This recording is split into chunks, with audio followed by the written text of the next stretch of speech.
If you've made it to this channel, chances are you're just like me. You're a stupid bitch. Okay, you guys, so today we're talking about the quotes they used to use to get rich. Okay, so remember, guys, I told you I was going to start telling you stories from my family, spiritual tales from my family. I told you guys one about my aunt. Um, the one who had the snake in her leg and the witch doctor had to cut it out. So this one is going to be about my grandfather, okay, and about one of the cults that the people used to get rich. Of course, before my generation was born. Okay, this was one of the old cults that I'm getting ready to talk to you guys about today. Okay. So my grandfather, when he was younger, he used to cult hop. Okay, so he was always going from cult to cult, different sect to sect to try to figure out, which one could make him rich. Okay, my grandfather loved money. Okay, so he was known to visit different sects, different temples, different shrines, things like that, trying to figure out, who had the connect. Okay, for money. Okay. So one day he heard about this cult. They had just come into town, and they said that they were making people rich all over the country. Okay. This cult was led by an Indian woman and her husband. Okay. And what they were doing is buying up real estate all over the country. Okay. And their magic was helping them do it. And they were testifying that, if you come to the seminar, you pay the money, they could make you rich too in real estate. Okay. So my grandfather decided to go. He went to the seminar, he paid the money, he got all the stuff, right? Okay. Nobody knows so yet. So one day it's my grandfather's weekend to take the kids, okay? So he goes to pick up the kids. He takes them grocery shopping. They go to the store, they get the groceries, they get to the cash register. It's his time to pay for the groceries. He pulls out his checkbook and he can't write the check, okay? He just freezes. He keeps trying to move and write the check. He can't move, okay? So the kids get really scared. They start crying. One of them goes to go call my grandma and says, Mom, we need help. There's something wrong with Dad. I don't know what's wrong with him. He can't move. He can't pay for the groceries. So my grandmother said, what's the problem? And they said, we don't know. We don't know what's wrong with him. He keeps trying to write the check. He can't write the check. He can't move. Okay. So my grandmother comes to check on them. So when my grandmother gets there, she say, what's the problem? Why can't you pay for the groceries? And he was like, I don't know. I just couldn't do it. I kept trying to do it. I couldn't do it. So my grandmother says, well, what's going on here?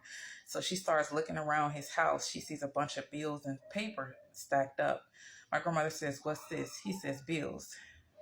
She said, I'm looking at all your bills. They're all behind.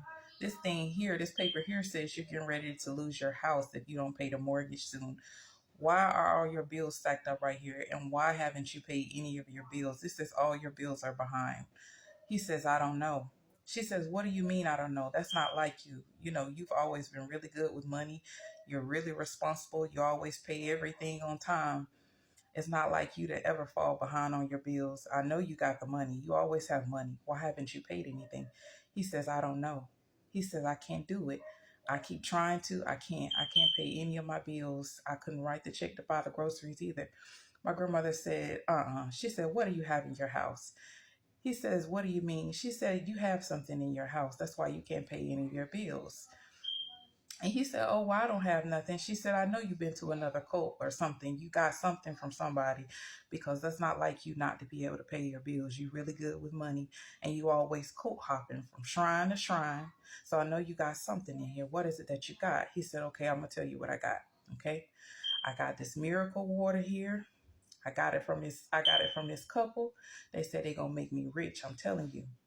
He said, I got this jug of miracle water that they give you. You sprinkle this on stuff.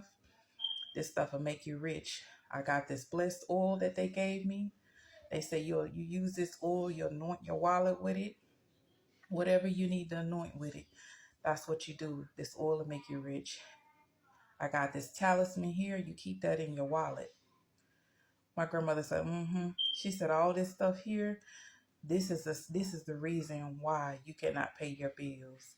She said, you in here going crazy and about to lose your house. And my grandfather said, no, that ain't true. That can't be true. These people said they gonna make me rich. It works. I seen all these people. They got all these houses. They got all this wealth. It worked. My grandmother said, them people are driving you crazy. And whatever this stuff is, she said, this water, this oil, this talisman, this stuff is the reason why you can't pay none of your bills and you about to lose your house. She said, we got to destroy this stuff. My grandmother said she took all that stuff that they gave him at the seminar.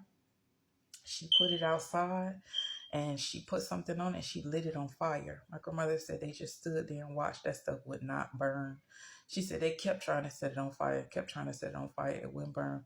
My grandmother said anytime somebody give you some type of work and you need to get rid of it, she said always set it on fire and burn it. My grandmother believed that you could get rid of any type of spiritual work if you just burn it. My grandmother said her and my grandfather stood outside for a few minutes and they couldn't figure out what was wrong. They couldn't get none of that stuff to burn. Okay.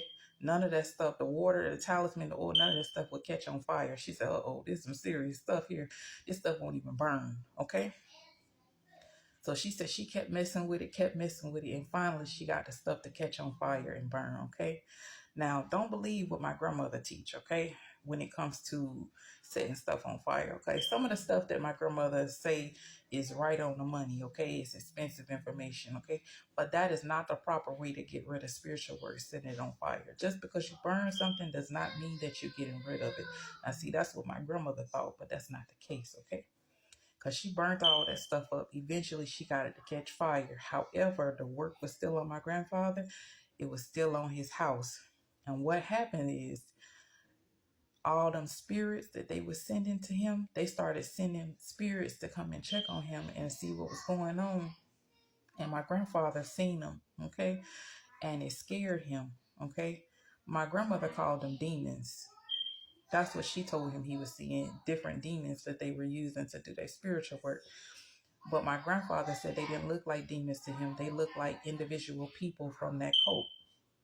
It always, he said he would look out of his window and he would see people walking up to the house and all of a sudden they would vanish. He would get up to go and answer the door because he kept hearing somebody knocking on the door, knocking on the door. He'd go to answer the door, nobody there. But he could always see people walking up to the house. And every time he opened the door or look again, they would vanish. My grandmother told him, stop answering that door, stop going to the window because those are not real people. Those are demons. My grandfather said, well, they look like people. She said, that's why they keep vanishing and disappearing when you open a door because those are spirits. Those are not people. But anyways, it scared him so bad he couldn't even stay the house. He couldn't even stay in the house. He refused to pay the mortgage because it was different spirits that kept coming there scaring him. And he didn't do that. He didn't do spirits coming to the house, knocking on the doors and all that type of stuff. So he ended up losing the house. But my grandmother said, let me tell you what these people do. These people put work on you. You go and sign up. The Indian lady and her husband, you go and sign up and give them the money. They give you the oil and the water and the talisman. And what that stuff does is cause you to go crazy so that you lose your house. And as soon as your bills get behind and your mortgage start to fall through and you lose your house, these people come in and sweep in to rescue you. And what they do is as soon as you get ready to lose your house, they buy it. Okay.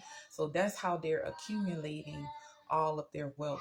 The people that come and sign up for the seminar go crazy and refuse to pay their mortgage. It goes into foreclosure, and then the woman and her husband come and buy the property as soon as it goes into foreclosure. Okay. So that's how, and they get it for cheap. And that's how they're doing it. And that was a scam back then. Okay. So anyways, what happened is my grandfather ended up going homeless. He lost the house. The house did go into foreclosure. He refused to pay the mortgage because of all the spirits there. And he ended up sleeping and living in his car. Okay. He got really sick too. He got deathly ill. He almost died. Okay. So my grandmother said that she would help him. She would help him get the medicine that he need, but he still had to sleep in the car. Okay. Um, but yeah, that's what happened to him. He lost it all and he got really sick and he ended up having to sleep in his car. All right.